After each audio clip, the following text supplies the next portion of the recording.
తిరుమల శ్రీవారి లడ్డూ ధరను పెంచే ఆలోచన చేస్తోంది టీటీడీ. దీనికి సంబంధించి మరిన్ని వివరాలు మా ప్రతినిధి మోహన్ అందిస్తారు.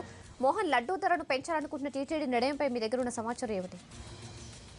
రమ్య, శ్రీవారి లడ్డూ ధరను పెంచే యోచన ఉన్నట్లు కూడా సూచన ప్రాయంగా వెల్లడించారు టీటీడీ చైర్మన్ చెదలవాడ కృష్ణమూర్తి. దీనితో 2007 సంవత్సరం తర్వాత మరోసారి లడ్డూ ధర పెరిగే అవకాశాలు కనిపిస్తున్నాయి. 2007 సంవత్సరంలో 10 రూపాయలు ఉన్నటువంటి లడ్డూ ధరను అప్పట్లో ఉన్నటువంటి పాలక మండలి 25 రూపాయలు చేయడం జరిగింది. అటు తర్వాత ఇప్పుడు లడ్డూ తయారీకి సంబంధించి దాదాపు 38 నుంచి 39 రూపాయలు అవుతుందంటూ కూడా చదరవాడ ప్రయత్నం జరిగింది. శ్రీవారి లడ్డూకి సంబంధించి ఇప్పటికే నడకదారిని వస్తున్నటువంటి భక్తులకు ఒక లడ్డు ఉచితంగా అందిస్తున్నాం. ఇక 50 రూపాయలు, అదేవిధంగా ప్రత్యేక ప్రవేశ దర్శనం, విఐపి బ్రేక్ దర్శనం, సేవా టికెట్లు కలిగిన భక్తులకు 2 లడ్డూలు ఉచితంగా అందిస్తున్నాం. ఇక సర్వదర్శనం సంబంధించినటువంటి భక్తులకు 10 రూపాయలు చొప్పున 2 లడ్డూలను అందజేస్తున్నాం. ఇవన్నీ కూడా టీటీడీపై ఆర్థిక భారం పడేటటువంటి పరిస్థితులు కనిపిస్తున్నాయి. లడ్డూ తయారీకే 39 రూపాయలు పడుతున్నటువంటి నేపథ్యంలో టీటీడీ విక్రయిస్తున్నటువంటి లడ్డూ ధర ప్రస్తుతం 25 రూపాయలు మాత్రమే ఉండడంతో లడ్డూ ధరను శ్రీవారి బ్రహ్మోత్సవాల తర్వాత పెంచే యోచన ఉన్నట్లుగా కూడా పేర్కొనడం జరిగింది. దీనికి సంబంధించి ఇప్పటికే రాష్ట్ర ప్రభుత్వ దృష్టికి తీసుకెళ్లాం. ప్రభుత్వం నుంచి